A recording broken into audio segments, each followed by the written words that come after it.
Hello, Butcher, let's see the question. So the question is saying the vapor pressure of A and B at 25 degrees Celsius, 90 mmHg and 50 mmHg respectively. If the AB are mixed in such a way that the mole fraction of A in the mixture is 0.6, then the mole fraction of B in the vapor phase is x into 10 raised to power minus 1. Then the value of the x is basically हमें बताना है कि vapour pressure gaseous state में, vapour phase में या फिर gaseous state में क्या होगा B का. So what could be the key concept over here? So the key concept over here is relation between vapor pressure in liquid and vapor phase. In liquid and vapor phase. देखो अगर हम बात करें यहाँ पे mole fraction की बात करें, relation between the vapour pressure liquid and vapor phase. Suppose I am denoting it with the y. Suppose किसी भी A की है, so it is basically mole fraction of B in vapor phase. So वो कैसे denote करते हैं? It is basically the PA upon में PT. PT क्या है? Basically partial pressure of A, जिसको हम अगर इसको सिंप्लीफाई करें PA is equal PA not into XA. अब ये XA क्या है? It is also mole fraction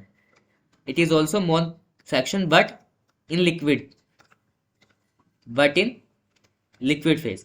this is how the mole fraction of any substance in vapour phase is related.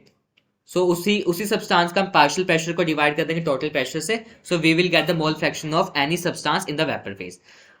According to the question हमें basically PA naught दे रखा है, that is 90 mmHg. PB naught दे रखा है, that is 15 mmHg. साथ में XA दे रखा है, that is basically mole fraction of A in the liquid phase, that is 0.6. तो XB क्या आ जाएगी? 1 minus 0.6, that is 0.4. Now we gonna find out the PT. PT is basically PA naught XA, PB naught XB. PT क्या है? Basically total pressure of the solution. 90 multiplied by 0.6 and 15 multiplied by 0.4. So यहाँ से आ जाएगा 54 और यहाँ से आ जाएगा 6. So that is 60 mmHg. 60 mmHg is the total pressure of the solution. अब यहाँ से हम पूछा है mole fraction of B in the vapor phase. So it is basically partial pressure of B upon में PT. We have just calculated the partial pressure, that is PB naught XB upon में PT. 6 आया, we have just calculated it, और यहाँ पे 60. So ये क्या आ गया? 0.1 आ गया है. So it is mole fraction of B in the vapor phase 0.1.